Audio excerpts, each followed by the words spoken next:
স্ত্রীদের কখনো বাপের বাড়ি নিয়ে গালি দিবা না, তাদের গালের মধ্যে কখনো চর দিবা না, খবরদার, সাবধান।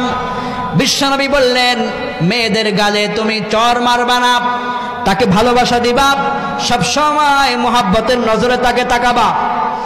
কতটা বছর সে তার বাপের বাড়িতে ছিল, তার বাপের বাড়িতে তার একটা আলাদা বালিশ ছিল, ঘুমাতো। 20টা বছর কাটিয়েছে, 20 বছর সে বাপের খেদমত পেয়েছে, 22 বছর খেদমত পেয়েছে।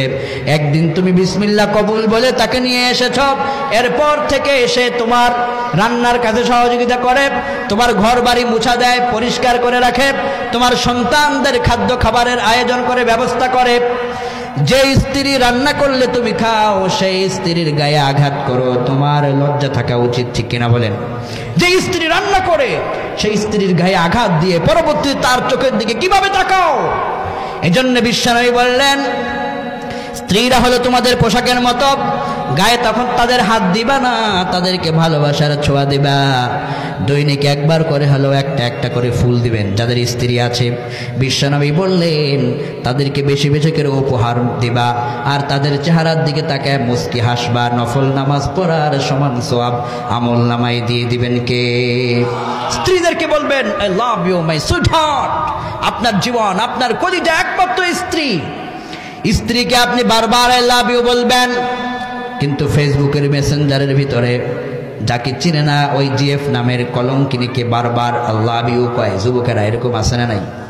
স্ত্রীকে বলতে শরম লাগে, আরেকজনকে বললে ভালো লাগে, এরকম আছে না নাই? হ্যাঁ যুবক, বিয়ে করেছ, স্ত্রীকে গুরুত্ব দাও। অনেক সময় দেখা যায় দুইজনে একসাথে শুয়ে আছে, স্ত্রীও মোবাইল নিয়ে ব্যস্ত, স্বামীও মোবাইল নিয়ে ব্যস্ত, রাত 12টা 1টা বেজে গেছে, খবর নাই, আছে না নাই? না, স্ত্রী স্বামী একসাথে যখন থেকেছ একে অপরের সঙ্গে আলাপ করবা। বৃদ্ধ হয়েছ, কি হয়েছে, স্ত্রী স্বামী একসাথে আলাপ করবা, পিছনের কথাগুলো বলবেন, আলোচনা করবেন। ওই যে বিয়ে করছিলেন, ওই যে পিছনের কথাগুলো, আজকের দিনে আপনার সন্তান হয়েছে, একদিন চলে যাবেন, তাদের জন্য আপনি কতটুকু উন্নত করতে পেরেছেন, পরকালের প্রস্তুতি কি নিয়েছেন। স্ত্রীকে স্বামী বলবে আজকে আমরা দুইজনে মিল্লা তাহাজ্জুদ পড়ব, আবার স্ত্রী তার স্বামীকে বলবে আসুন আজকে রাত্রে দুইজনে মিলে তাহাজ্জুদ পড়ব। এভাবে করে একে অপরকে নেকের পথে ডাকবেন। আপনার স্ত্রী যদি অন্য মহিলার সঙ্গে ঝগড়া লেগে যায়, আপনি স্বামী হিসেবে ও ঝগড়া থেকে তাকে ফিরিয়ে রাখবেন। এভাবে করে একে অপরের সঙ্গে সুন্দর ভালোবাসার সম্পর্ক রাখবেন। ঘরের ভিতরে ঢোকার সময় আপনি স্বামী আগে সালাম দিবেন।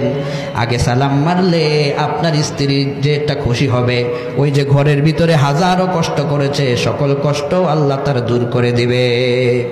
বিশ্বনবী সাল্লাল্লাহু আলাইহি ওয়াসাল্লাম যখন ঘরে প্রবেশ করতেন, আয়েশা রাদিয়াল্লাহু আনহা কাজে ব্যস্ত থাকতেন। নবীজি পিছন দিক দিয়া হযরত আয়েশাকে তিনি ধরতেন, ছোঁয়া মারতেন আর দোয়া করতেন। এইভাবে করে কাপড় দিয়া কপালের এই ঘামগুলোকে মুছে দিতেন আর বলতেন আয়েশা, আমি দিনের দাওয়াতের কাজে সংসারে তোমাকে সাহায্য করতে পারি নাই, অনেক কষ্ট করেছ। হযরত আয়েশা বলতেন আমার বিশ্বনবীজি আমার স্বামী যখন ঘরে প্রবেশ করে আমাকে যখন বলতেন আয়েশা তুমি সংসারের জন্য অনেক কষ্ট করেছো, এটা বলা মাত্রই আমার সংসারের সকল কষ্ট দুঃখগুলো আমার মন থেকে মুছে যায়। আপনার স্ত্রীর পাশে এসে আপনি এটা বলবেন যে তুমি আমার সংসারের জন্য অনেক কষ্ট করো, তাকে আপনি এইভাবে করে শক্তি যোগাবেন, প্রেরণা দিবেন। বিশ্বনবী বললেন স্ত্রী স্বামীকে সালাম দিবে, স্বামী তার স্ত্রীকে সালাম দিবে। ঘরে যখন প্রবেশ করেছেন আপনার স্ত্রী দরজা খুলেছে, আপনি আগে সালাম দিবেন। এতদিন দেন নাই, আজকে গিয়া হলেও সালাম দিবেন। পারবেন তো ইনশাআল্লাহ? বিশ্বনবী বললেন আবু দাউদের বর্ণনায় عن عبد الله بن سلام رضي الله عنه قال قال رسول الله صلى الله عليه وسلم أفشوا السلام وأطعموا الطعام وصلوا بالليل والناس نيام تدخلوا الجنة بسلام। ঘরের ভিতরে প্রবেশ হোক, রাস্তায় হোক, যেখানেই হোক, আগে সালাম মারবেন। 2 নম্বরে মানুষদেরকে সামর্থ্য মোতাবেক খাদ্য খাওয়াবেন। 3 নম্বরে যখন মানুষগুলো ঘুমিয়ে যায় ওয়াসাল্লু বিল্লাইল ওয়ান নাসু নিয়াম, মানুষ যখন ঘুমিয়ে যায় তখন অন্তত 2 রাকাত হলেও তাহাজ্জুদের সালাত আদায় করবেন। রাতে সবাই ঘুমিয়ে আছে, আপনার স্ত্রীকে নিয়ে দুইজনে মিলে সালাত আদায় করবেন, সবার জন্য দোয়া করবেন। ছেলেটা বিদেশের বাড়িতে চলে গেছে, কষ্টে আছে, দোয়া করবেন। এভাবে করে নিজের কথাগুলো আল্লাহর কাছে খুলে বলবেন। বিশ্বনবী বলেছেন তাদখুলুল জান্নাতা বিসালাম।